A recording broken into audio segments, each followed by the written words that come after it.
it's one of the most special things watching the history evolve in front of you.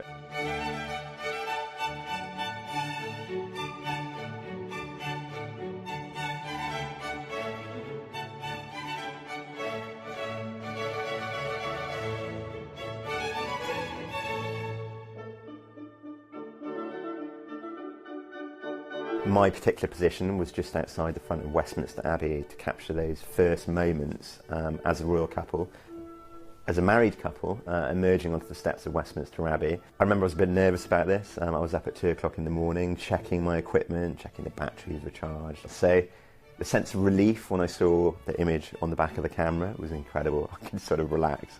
But it was, you know, an amazing moment to be a part of, so it was very special. I really remember when the message came through on this very grey Monday morning. The now Duke and Duchess of Sussex, but then Prince Harry and Meghan Markle were engaged.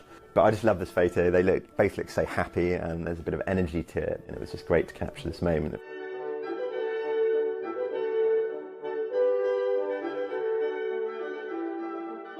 One of my favourite photographs of the Queen, actually, and she's walking through some ceramic poppies. Each poppy represents a fallen soldier, and for me it was very poignant, and then visually it just created something very powerful, I think, and it was just the Queen's sort of another quiet moment, which again is quite rare when photographing the royal family.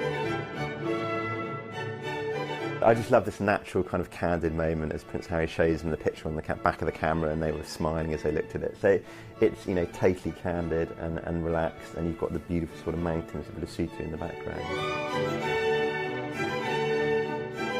For one of the most famous couples in the world, you know, we so often see them surrounded by people. This was a special moment for me to capture such a quiet moment. At the Musée d'Orsay, the iconic former railway station, this is the royal couple looking out through the old railway clock over the River Seine. I actually didn't think this picture would work when I did a little recce beforehand. I thought it would be too complicated for a silhouette, but I love the fact the Duchess is turning very slightly to the left, and they're just between spokes of the clock. So one of the things I love about photographing the children is you never really know what to expect. So when I was getting my cameras ready for Princess Charlotte's christening in Sandringham, I didn't know that for me this would be the picture of the day, just so unexpected, and that's what's so fantastic. You have to really be on the ball. But this is Prince George, and I love the fact he's up on his tiptoes, peering into his little sister's pram. I love photographing Prince George, you know, I always come away with a smile on my face. And this was especially true of this photograph, actually, one of my favourite ones, of the Duke of Cambridge's blowing bubbles for Prince George. And it's just kind of, I've used a longer lens to draw the viewer in, and it's just a lovely kind of moment, which is so rare to capture. I always find myself sort of smiling behind the camera when you're photographing the royal children. It's a real privilege, and it's very special.